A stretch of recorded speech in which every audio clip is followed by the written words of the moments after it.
the Second World War, causing great destruction, and affected the large part of the world.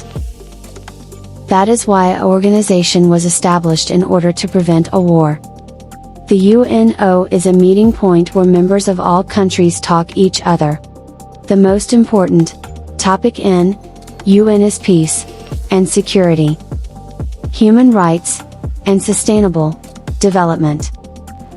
The Sustainable Development Goals in United Nations Global Agenda is to end poverty and prevent from climate changes.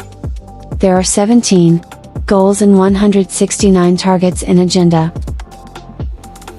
But the main goal is to lead everyone.